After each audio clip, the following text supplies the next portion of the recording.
ഉള്ളത് മതി. ഇനി എനിക്ക് എന്തെങ്കിലും എനിക്ക് വേണ്ടി ചെയ്യാൻ പറ്റുന്ന എന്തെങ്കിലും ഗ്രോത്ത് ഉള്ള കാര്യം എന്തെങ്കിലും. മിക്കവാറും ആൾക്കാർക്ക് ഈ ഏണിങ് തുടങ്ങുമ്പോൾ ലേണിങ് നിന്നു പോകുമെന്ന് പറയും.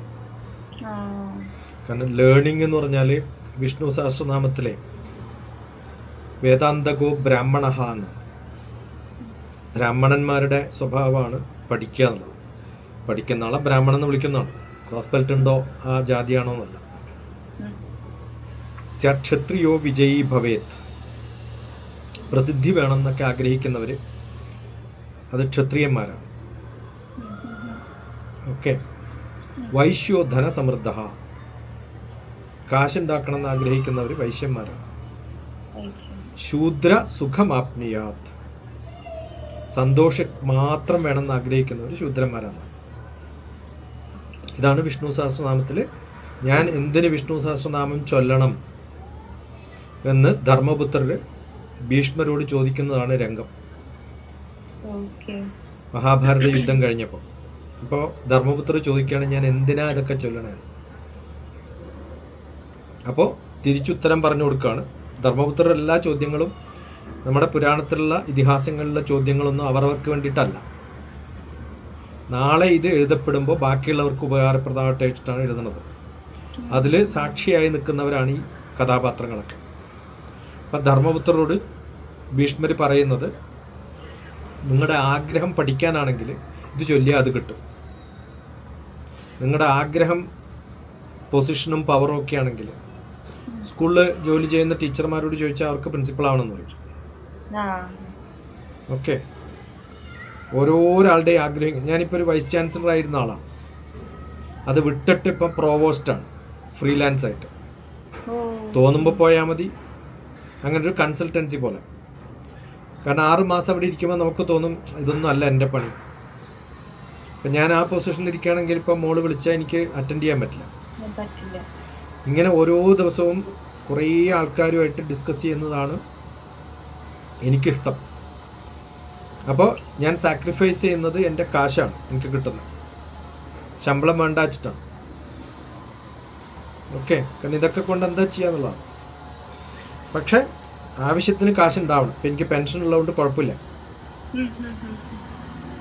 ഫൈൻ.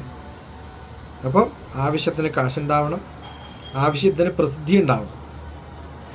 അതല്ലെങ്കിൽ എൻ്റെ അടുത്ത് എത്തില്ലല്ലോ താൻ. ആരെങ്കിലും ഒരാൾ റെഫർ ചെയ്യുന്നതുകൊണ്ടല്ലേ പറ്റുന്നത്. ജീവിതത്തിൽ എത്ര പഠിക്കാൻ പറ്റുമോ അത് പഠിക്കാനുള്ളപ്പോഴാണ് ഓക്കെ നമുക്ക് താല്പര്യമുള്ള എന്തൊക്കെ വിഷയങ്ങൾ ചെയ്യാൻ പറ്റും. അപ്പോൾ ഒരു 30% ഓഫ് എഫേർട്ട് പഠനത്തിനും 30% ഓഫ് എഫേർട്ട് കാശുണ്ടാക്കാനും പ്രസിദ്ധിക്കും. ബാക്കി 30% ഓഫ് ടൈം 33%, 33.3%, 1/3 പ്രസിദ്ധിയൊക്കെ കിട്ടുമ്പോൾ സന്തോഷം കൂടും. പക്ഷെ പ്രസിദ്ധി പോകുമ്പോൾ സന്തോഷം കുറയുകയും ചെയ്യും. അത് ബാലൻസ് ചെയ്ത് കൊണ്ടുപോകാനുള്ള അറിവും കൂടി ഉണ്ടാവും.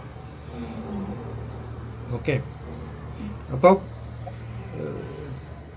ഞാൻ കണ്ണൂർക്കാരനാണ്. അപ്പോൾ എല്ലാ സ്ഥലവും അറിയാം എനിക്ക്. തളിപ്പറമ്പിനടുത്ത് നടുവിൽ എന്ന് പറയുന്ന സ്ഥലം. ഗൂഗിൾ മാപ്പിൽ പോയിട്ട് ഡോക്ടർ TPS നടിച്ച എൻ്റെ വീട് കാണും. ഓക്കെ. അന്ന് ഇങ്ങനെ പ്രദീപ് ജി പറഞ്ഞപ്പോഴേ ഞാൻ ഗൂഗിളിൽ സെർച്ച് ചെയ്ത് നോക്കിയായിരുന്നു. അപ്പൊ കുറെ ഫോട്ടോസ്. അപ്പൊ പ്രദീപ് ജിയുടെ ഫേസ് റിസംബിൾനെസ് ഉണ്ട്. ബ്രദറിനെ പോലെയാണ്. ഞങ്ങൾ കൂടെ വർക്ക് ചെയ്തിരുന്നു. 10-20 വർഷം ആയിട്ടുള്ള പരിചയമാണ്. ഹൈദരാബാദിൽ എത്തിയപ്പോഴാണ് പരിചയപ്പെട്ടത്.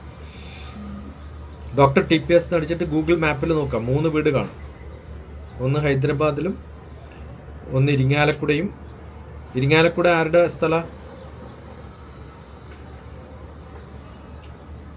കൂടൽ മാണിക്യം എന്നാണ്, ഭരതന്റെ സ്ഥലമാണ്. ഭരതക്ഷേത്രം ഉള്ള സ്ഥലമാണ്. ശ്രീരാമന്റെ ബ്രദറാണ് ഭരതൻ. അങ്ങനെ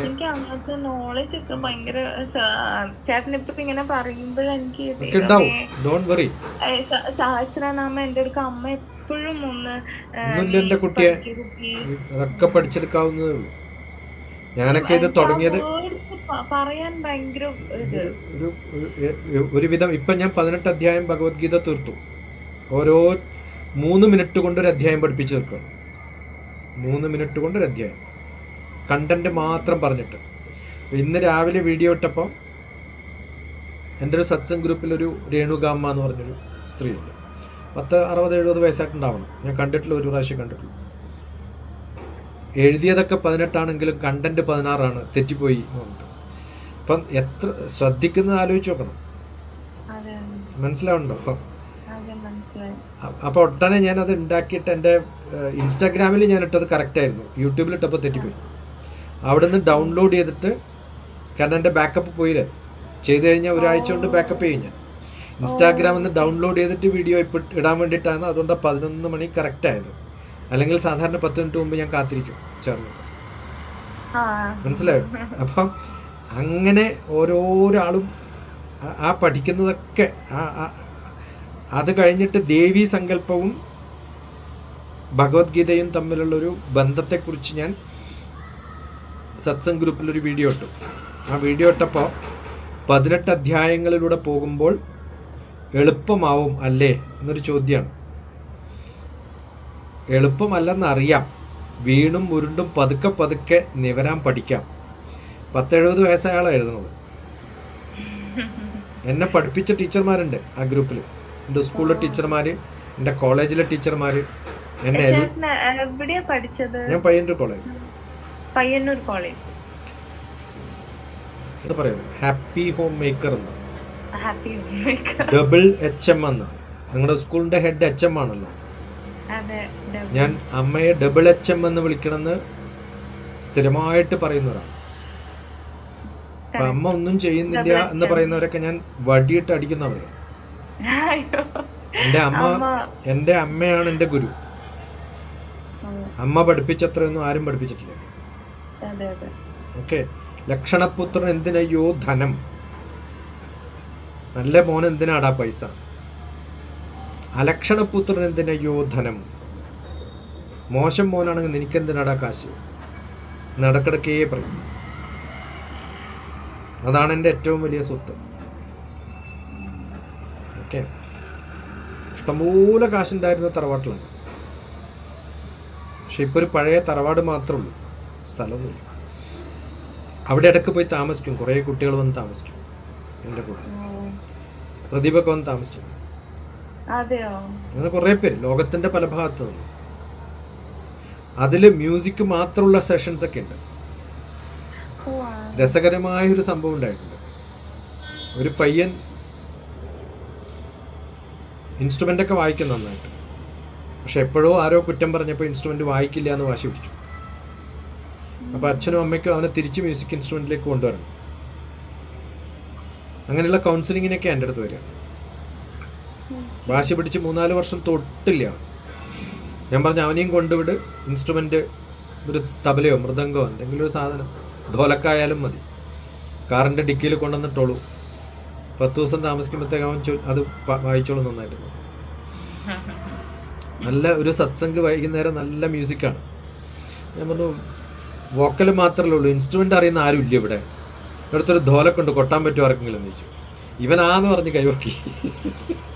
വാശിയൊക്കെ മറന്നുപോയി. ഇങ്ങനെ ഗ്രൂപ്പ് തെറാപ്പിയാണ് ഞാൻ ചെയ്യുക.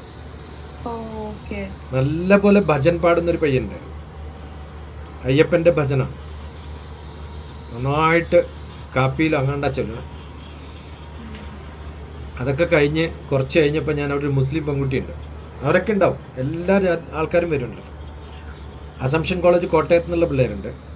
എൻ്റെ നാട്ടിലുള്ള മുസ്ലിം പെൺകുട്ടിയുണ്ട്, ഫർസാന എന്ന പേര്. ഫർസാനയ്ക്ക് ഏത് ലിറിക്സ് കൊടുത്താലും മാപ്പിളപ്പാട്ടാക്കിയിട്ട് ചൊല്ലാൻ പറഞ്ഞാൽ അപ്പം പാടും. അപ്പം ഞാൻ പറഞ്ഞത് മാപ്പിളപ്പാട്ടാക്കിയിട്ട് പാടാൻ പറഞ്ഞു. അവൾ അത്തോട്ടന്നെ മാപ്പിളപ്പാട്ടിൻ്റെ ശൈലിയിൽ, നമ്മുടെ മലബാർ മാപ്പിളപ്പാട്ടിൻ്റെ ശൈലിയിൽ ചൊല്ലി. അത് കഴിഞ്ഞ് അസംഷൻ കോളേജിൽ നിന്ന് വന്ന ക്രിസ്ത്യാനിയോട് പറഞ്ഞു നിൻ്റെ പിന്നെ പള്ളിപ്പാട്ടായിട്ട് പാടാൻ പറഞ്ഞു. അതൊക്കെ ഉണ്ട്, വീഡിയോയിലുണ്ട്. ഇതൊക്കെ റെക്കോർഡറ്റാണ്. ഇപ്പൊ ഈ പറയുന്നതും റെക്കോർഡറ്റാണ് കേട്ടോ. അതും ചൊല്ലി. അത് കഴിഞ്ഞ് ഞാൻ ഈ ഭജൻ പാടുന്നവനോട് പറഞ്ഞു നീ ഒന്നത് പാടാൻ പറഞ്ഞു, ഒന്നുകൂടി. അപ്പോഴല്ലേ കമ്പാരിസൺ റെഡിയാവുള്ളൂ. അവന് രാഗം മറന്നുപോയി, മുസ്ലിം പാട്ടിന്റെ ശൈലിയേ വരുന്നുള്ളൂ. അവന് പറ്റണില്ല. പക്ഷേ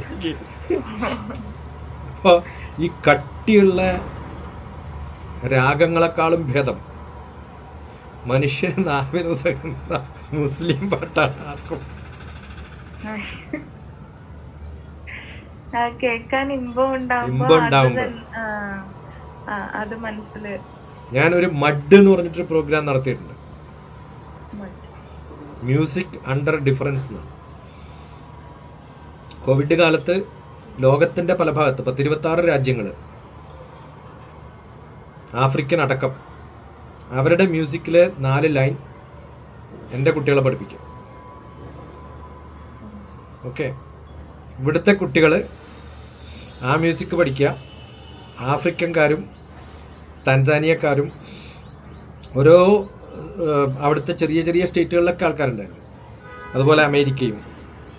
അവിടുത്തെയൊക്കെ ആൾക്കാർ നമ്മുടെ സംസ്കൃതം, നമ്മുടെ ഹിന്ദിയൊക്കെ പഠിക്കും. ഞാൻ അമേരിക്കയിൽ പോയിട്ട് 6 മാസം താമസിച്ച സമയത്ത് അവിടെ ചർച്ചിലെ ക്വയർ ഗ്രൂപ്പ് ഉണ്ട്. അവരോട് പറഞ്ഞു, ഇന്ത്യൻ മ്യൂസിക് 6 ഭാഷകളിൽ ഞാൻ പഠിപ്പിക്കാം നിങ്ങളെ. ഞാനല്ല, ഞാൻ കോർഡിനേറ്റ് ചെയ്യാം. കാശ്മീരിയുള്ള ഒരു ആളെ പിടിച്ചുകൊണ്ടുവന്നു. ബംഗ്ല വളരെ എളുപ്പമാണ് കിട്ടാൻ, ലോകത്തെവിടെ പോയാലും ബംഗാളികളുണ്ടാവും. നല്ല പാട്ട് പഠിപ്പിക്കുന്ന ടീച്ചർമാരുണ്ട്, അവരെ പിടിച്ചുകൊണ്ടുവന്നു. തമിഴ്, മലയാളം, കുട്ടനാടൻ പുഞ്ചയിലെ ഒരു ഗുജറാത്തി സോങ്, ഒരു സംസ്കൃതം. അപ്പോൾ ഇന്ത്യയുടെ ഓരോ ഭാഷകളും ചേർത്തിട്ട് അവരെയൊക്കെ പഠിപ്പിച്ച് അവരെ കൊണ്ട് എത്നിക് എക്സ്പോയിൽ പാടിപ്പിച്ചു. പള്ളിയിൽ ഒരു സൺഡേ സർവീസിൽ അവർ പാടി. അത് ഞാൻ എക്സ്പ്ലെയിൻ ചെയ്തിട്ടാണെന്ന് സൺഡേ സർവീസാണ്. ഇന്ത്യയിൽ നടക്കുമോ? അപ്പോൾ പഠിക്കാൻ താല്പര്യമുള്ളവരാണ് ഇത് പറയാൻ കാരണം. പഠിക്കാൻ താല്പര്യമുള്ളവരാണ് അവിടെയുള്ളവരെന്നാണ് പറയുന്നത്. അപ്പോൾ ആ മ്യൂസിക് പള്ളിയിൽ പാടാൻ വേണ്ടിയിട്ട് ബംഗാളിയിലെ ഏറ്റവും പ്രസിദ്ധമായ ഒരു പാട്ട് ഏതാ? മ്യൂസിക് അറിയുമ്പോൾ എല്ലാ ഭാഷകളിലും ഒന്നെങ്കിലും അറിയണം. എക്ലോ ചലോരെ എന്ന് കേട്ടിട്ടുണ്ടല്ലോ, അത് ബംഗ്ലയാണ്. അമിതാഭ് ബച്ചൻ പാടിയിട്ടുണ്ട്.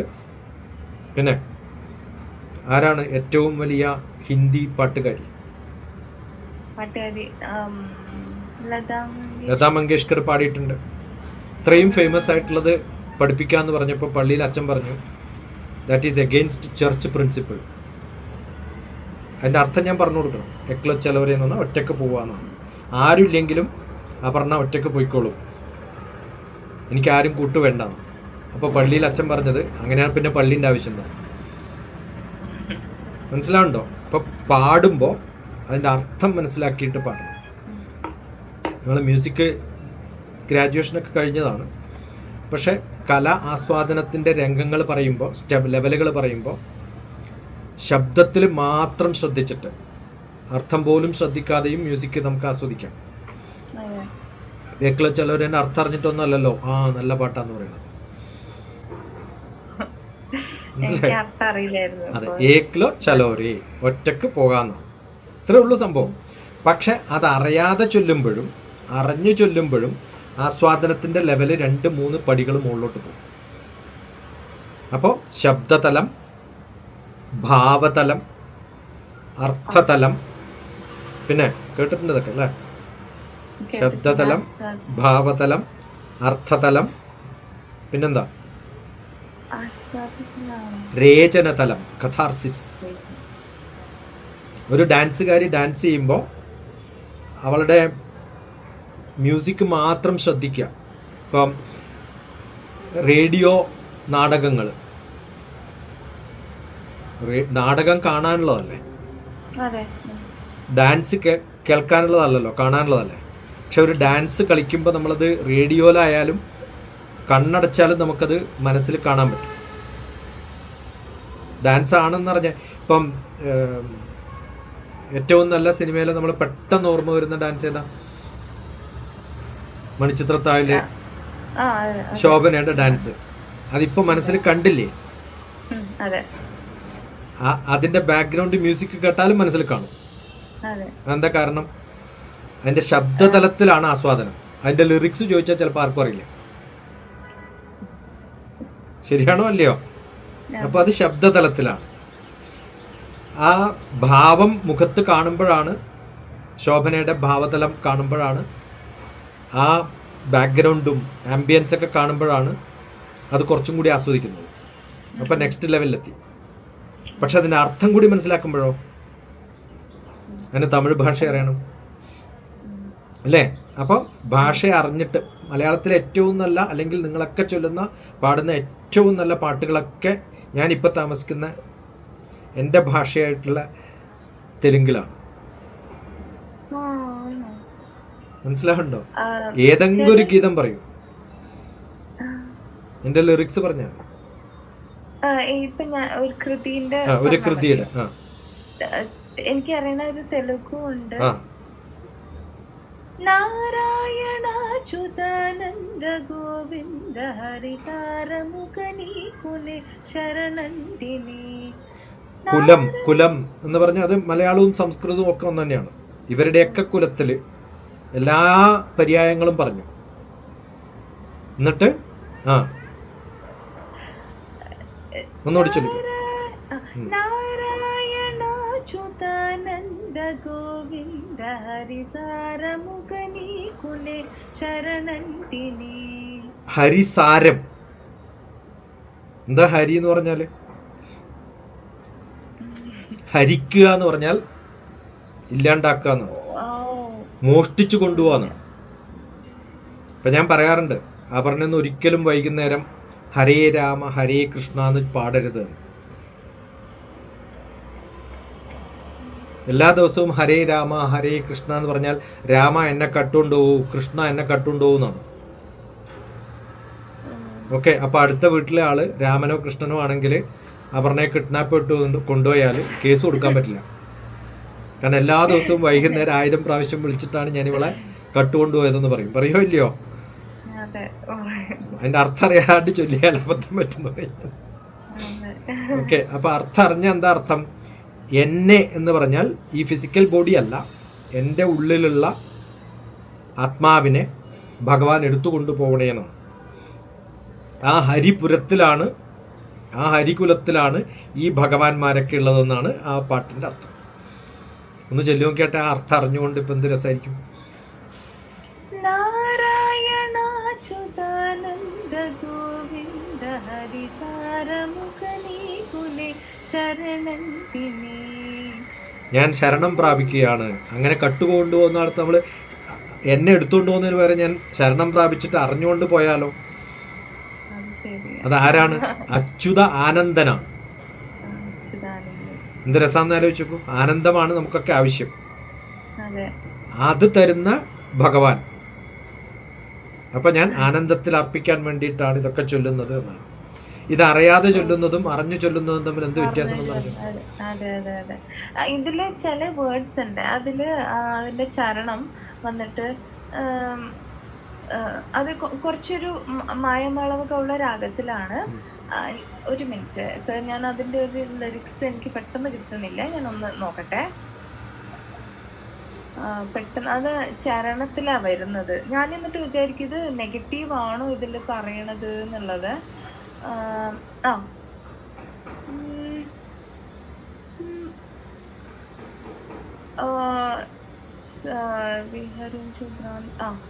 అదేది ఇహము పరమును వలనయతిటి కళ్ళయు నిజము విహరించు భ్రాంతియును విభ్రాంతియును మదిని. ആ വിഭ്രാന്തി എന്നൊക്കെ പറഞ്ഞ ഓരോ വാക്കുകളായിട്ട് പറ ഒന്നുകൂടി. ഇഹമു പരം, ഇഹം ഇവിടെ ഇവിടെ പരം, ഇഹലോകവും പരലോകവും. ഇഹലോകത്തും പരലോകത്തും പരലോകത്തും മുനു വലനെ യതിട്ടി കള്ളയു നിജമു. നടന്ന് നടന്ന് പോകുന്നു. യതി എന്ന് പറഞ്ഞാൽ ഒരു സ്ഥലത്തും സ്ഥിരമായിട്ട് നിൽക്കാത്ത ഒരാളാണ്. ഓക്കെ, വിഹരിച്ചു എന്ന് പറഞ്ഞാൽ പോയി എന്നാണ്. വിഹാരിക്കുക എന്ന് പറഞ്ഞാൽ എന്താ അർത്ഥം? ഓരോ സ്ഥലത്ത് നടന്ന് നടന്ന് പോവാണ്, ഓരോ സ്ഥലത്തേക്കും യാത്ര ചെയ്യാണ്. അത് ഫിസിക്കൽ ആവണമെന്നൊന്നുമില്ല. കവികൾ പറയുമ്പോൾ ഫിസിക്കൽ ആവണമെന്നില്ല. ഇമോഷണൽ ആയിട്ടും ഈ ലോകത്തും പരലോകത്തും. പരലോകത്താണ് ഭഗവാന്മാർ. മറ്റൊരു ലോകത്തിരിക്കുന്ന ഭഗവാനിലേക്ക് ഞാൻ ലയം പ്രാപിക്കാൻ വേണ്ടി ഇങ്ങനെ പോകുമ്പോ ഭ്രാന്തിയോനു വിഭ്രാന്തിയോനു ആ അത് ഭ്രാന്തായിട്ടും തോന്നാം, വിഭ്രാന്തിയായിട്ടും തോന്നാം. ഓ എന്താ ഈ ഭ്രാന്തും വിഭ്രാന്തിയും? പെർട്ട് എന്നാണ് അർത്ഥം ഇംഗ്ലീഷിൽ. PERT, PERT, PRT, PERT. ആ പെർട്ട് അധികമാകുമ്പോഴാണ് എക്സ്പെർട്ട് ആവുക. ഞാൻ മ്യൂസിക്കൽ എക്സ്പെർട്ടാന്ന് പറഞ്ഞ എന്താ അർത്ഥം? ആദ്യം കുറച്ചു കാലം ഭ്രാന്ത് ഉണ്ടായിരുന്നു മ്യൂസിക്കിൽ. ആ ഭ്രാന്ത് വിഭ്രാന്തി ആകുമ്പോഴത്തേക്കും ഞാൻ എക്സ്പെർട്ടായി. മനസ്സിലായോ? ഇങ്ങനെ ഭഗവാന്റെ അടുത്തേക്കും ഈ ലോകത്തിലേക്കും ഇങ്ങനെ പോയി കുറച്ചു കാലം എനിക്ക് ഇവിടെ ആഭ്യന്തരമായിട്ടുള്ള പ്രശ്നങ്ങളൊക്കെ ഉണ്ടാവും. അവിടെ നിന്നും കുറച്ച് സമയത്തേക്ക് നമ്മൾ പുറത്തു പോകും. അവിടെ എത്തുമ്പോൾ ആലോചിക്കും, ഇതൊന്നും അല്ല വേണ്ടത്, സ്പിരിച്വാലിറ്റി ഒന്നും കാര്യമില്ല, കാശുണ്ടാക്കണം എന്നുകൊണ്ട് പിന്നെയും തിരിച്ചു ഇവിടെ വരും. ഇവിടെ ഇരിക്കുമ്പോൾ പിന്നെയും തോന്നും ഇവിടെ അല്ല വേണ്ടത്, അവിടെയാ വേണ്ടത്. അങ്ങനെ എതിയാണ് ഞാൻ. അങ്ങോട്ടും ഇങ്ങോട്ടും യാത്ര ചെയ്തുകൊണ്ടിരിക്കുന്ന ഭ്രാന്തനാണ് ഞാൻ. ഒരു സ്ഥലത്ത് ഇരിക്കാൻ പറ്റാത്ത ഒരാളെയാണ് ഭ്രാന്തൻ എന്ന് പറയുക. അതാണ് പെർട്ട്. എന്ത് രസകരമായ അർത്ഥമുള്ള വാക്കുകളാണ്, ഒന്നും അറിയാതെ ചൊല്ലുക എന്നിപ്പോ തോന്നില്ല എൻ്റെ മോക്ക്. പഠിക്കണ്ടേ? കണ്ടിന്യൂ. അത് കഴിഞ്ഞ് ഭ്രാന്തിയുനു വിഭ്രാന്തിയുനു മതിനി സഹജ ശ്രീ വെങ്കടേശനന്നു കരുണിംപ ബഹുവിധം പുലനന്നു പാലിഞ്ചവേ. ഇങ്ങനെ സഹജമായിട്ട് എന്ന് പറഞ്ഞാൽ ഞാൻ ആർട്ടിഫിഷ്യലായിട്ട് ചെയ്യുന്നതല്ല. ഇത് വളരെ സിമ്പിളും നാച്ചുറലായിട്ട് ഇങ്ങനെ പോകുന്ന എന്നെ ആര് പാലിക്കണം? വെങ്കടേശ്വര നീ പാലിക്കണേ എന്നാണ്. കെയർ ചെയ്യണം. ഇത് എൻ്റെ അബദ്ധമാണ്. ഞാൻ അങ്ങോട്ട് വരുന്നുണ്ട്, പക്ഷെ അവിടെ നിൽക്കണില്ല, അവിടെ നിങ്ങോട്ട് ഓടി വരിക. ഞാൻ വെങ്കടേശ്വരൻ്റെ അടുത്തേക്ക് എത്തുന്നുണ്ട്, പക്ഷെ ഓരോ നിമിഷവും അവിടുന്ന് ചാടി ഇങ്ങോട്ട് വരികയാണ്. പിന്നെ ഇവിടെ ഇരിക്കുമ്പോൾ എനിക്ക് പറ്റുന്നില്ല, പിന്നെയും അങ്ങോട്ട് വരണം എന്ന് ആഗ്രഹം, അങ്ങോട്ട് വരികയാണ്. ആ ലൈൻ ഒന്നുകൂടി ചെല്ലു. എത്ര രസകരമായ വാക്കുകളാണ്.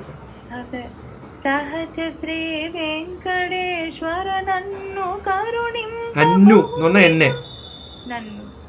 ഓക്കെ, കരുണയോടുകൂടി സ്നേഹം, സഹതാപം ഒക്കെ ഉണ്ടാവണം.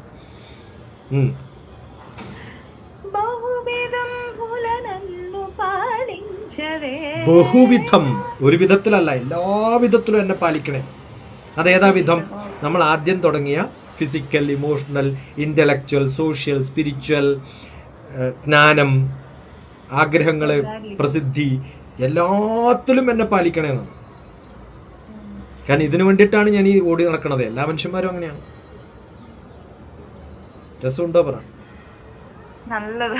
ഞാൻ ഇപ്പൊ ഇതെനിക്ക് ഞാൻ പാടുമ്പം എനിക്ക് ഇപ്പൊ അർത്ഥം നോക്കി, ഇത് ഡിവോഷണൽ, കുറച്ചും കൂടി ഡിവോട്ടഡ് ആയിട്ടുള്ള ഒരു സോങ് ആണ്, കൃതിയാണ്. പിന്നെ ഇത്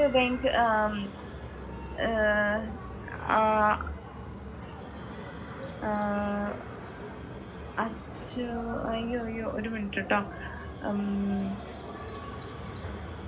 അന്നമാചാര്യ. എല്ലാ തെലുങ്കും വളരെ ബ്ലൈൻഡ് ആയിട്ട് ചോദിക്കുമ്പോൾ അന്നമാചാര്യ കീർത്തന എന്ന് പറയാൻ പറ്റും. നല്ല സിനിമയുണ്ട് അന്നമാചാര്യെ കുറിച്ച് തെലുങ്കില്. ഞാനൊരു തമിഴിലുള്ളത് കണ്ടിട്ടുണ്ടായിരുന്നു. എനിക്ക് തോന്നുന്നത് വെങ്കടേഷാണ് അഭിനയിച്ചിരിക്കുന്നത്.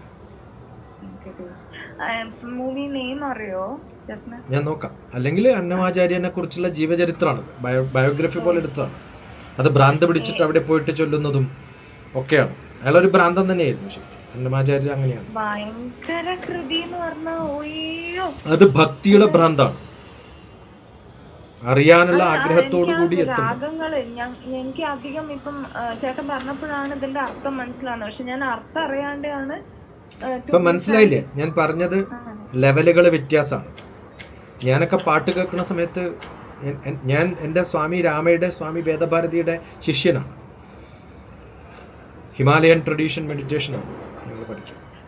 അവിടെ ഒരു സൂഫി പാട്ടുകാരൻ വന്നിട്ട് ഞങ്ങളുടെ ഒരു സത്സംഗിൽ ഏതോ ഒരു മുസ്ലിം പാട്ട് പാടിയ സമയത്ത് ഉടനെ സ്വാമി പറഞ്ഞു, ആ ഫസ്റ്റ് ലൈൻ ഇങ്ങനെയല്ല ഞാൻ എഴുതിയത്, അതിങ്ങനെ മാറ്റിപ്പാടൂ.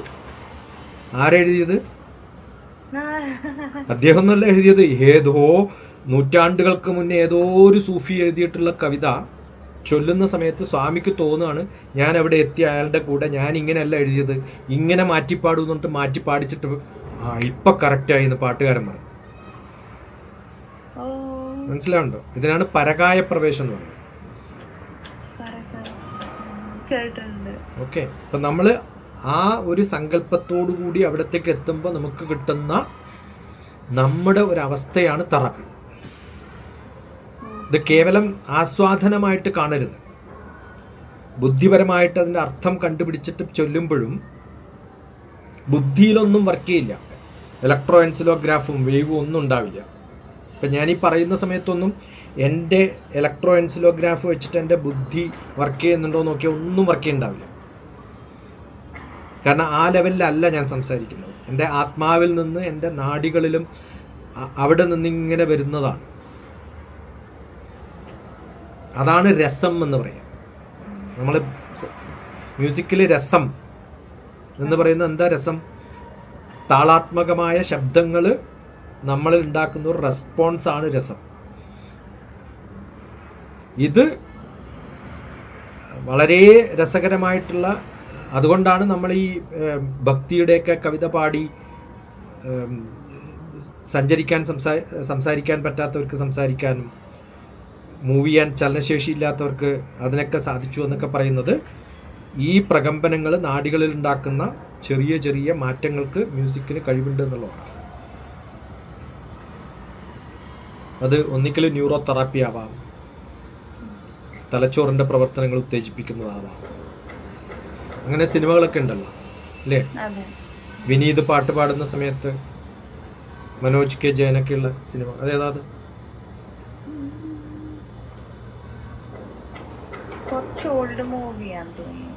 നെടുമുടി വേണു മാഷായിട്ടുള്ള. ഞാൻ കുറേ ക്ലൂ മാത്രമേ തരുള്ളൂ. അതും തെലുങ്കിൽ ഇറങ്ങിയിട്ടുണ്ട് കേട്ടോ. അത്തരം നല്ല സിനിമകളൊക്കെ തെലുങ്കിൽ ഇറങ്ങിയിട്ടുണ്ട്. കാരണം മ്യൂസിക് ഇഷ്ടപ്പെടുന്ന ഒരു രാജ്യമാണ് തെലുങ്ക്. ഓക്കെ, പക്ഷെ തെലുങ്കിൽ ഇറങ്ങിയ സിനിമ മ്യൂസിക്കിൽ ഏറ്റവും എനിക്ക് ഇഷ്ടപ്പെട്ട ഒരു സിനിമയുണ്ട്. അത് മമ്മൂട്ടിയാണ് അഭിനയിച്ചത്. എന്നിട്ടും മലയാളത്തിലേക്ക് ട്രാൻസ്ലേറ്റ് ചെയ്യപ്പെട്ടിട്ടില്ല, ഡബ് ചെയ്യപ്പെട്ടിട്ടില്ല. കാരണം ഒരേ പാട്ട് വ്യത്യസ്ത രാഗങ്ങളിൽ അതുപോലെ മലയാളത്തിൽ എഴുതാൻ പറ്റാത്തതുകൊണ്ടാണ്. ഇപ്പം മലയാളത്തിന് അതിൻ്റേതായ കുറേ റെസ്ട്രിക്ഷൻസ് ഉണ്ട്. അതുകൊണ്ടാണ് തെലുങ്ക് പാട്ടുകൾ ഈ കർണാട്ടിക് മ്യൂസിക്കിൽ കുറച്ചൊക്കെ കന്നഡയൊക്കെ അവിടെയൊക്കെ ഉപയോഗിക്കാം. സ്വാതികിരണം എന്ന് പറഞ്ഞൊരു സിനിമയുണ്ട് യൂട്യൂബിൽ, ഇന്നെ കാണും.